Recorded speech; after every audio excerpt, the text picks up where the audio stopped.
దీని ద్వారా నేను పెట్టే ప్రతి న్యూస్ మీకు నోటిఫికేషన్లో తెలియజేస్తుంది మన యూట్యూబ్ ద్వారా.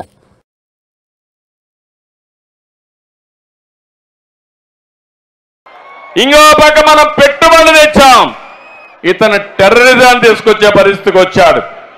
మనం ఐటీ ఉద్యోగాలు ఇచ్చాం, ఈయనిచ్చిన ఉద్యోగాలేంటి?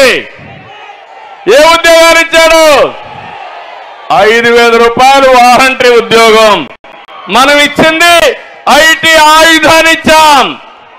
దానితో ప్రపంచాన్ని జయించే శక్తి తెలుగుదేశం పార్టీ నా తమ్ముళ్ళు యువతకి ఇచ్చింది. అది తెలుగుదేశం పార్టీ సత్తా. బాధుడే బాధుడు, మామూలు బాధుడు కాదు, వీర బాధుడు. నిత్యావసర వస్తువులు ఏమన్నా కొనే పరిస్థితిలో ఉన్నారా? ఏమమ్మా వంట చేసే పరిస్థితిలో ఉన్నారా మీరు? నిత్యావసర వస్తువుల ధరలన్నీ పెరిగాయి. బియ్యం దగ్గర నుంచి ఉప్పు, పప్పు, కూరగాయలు అన్ని పెరిగిపోయే పరిస్థితి వచ్చింది. సామాన్య మానవుడు బ్రతకలేని పరిస్థితికి వచ్చాడు. దేశంలోనే పెట్రోల్, డీజిల్ ఎక్కువ ధరలకు చిరునామా ఆంధ్రప్రదేశ్ అయింది. కరెంటు ఛార్జీలు 9 సార్లు పెంచారు.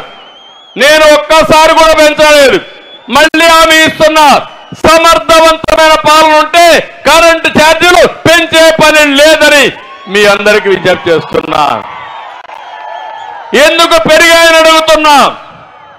ఈరోజు సోలార్ వచ్చి, విండ్ వచ్చిన తర్వాత, గ్రీన్ ఎనర్జీ వచ్చిన తర్వాత కరెంటు ఛార్జీలు తగ్గుతాయని చెప్పాను. దోపిడీ వల్ల కరెంటు ఛార్జీలు పెరిగాయని చెప్పి నేను మీకు తెలియజేస్తున్నా. ఇంకో పక్కన ఎక్కడ చూసినా పన్నుల భారం, విపరీతంగా పన్నులన్నీ పెంచేసే పరిస్థితికి వచ్చారు. నేను ఆల్ ఐకాన్ మీద క్లిక్ చేసుకోండి. దీని ద్వారా నేను పెట్టే ప్రతి న్యూస్ మీకు నోటిఫికేషన్లో తెలియజేస్తుంది మన యూట్యూబ్ ద్వారా.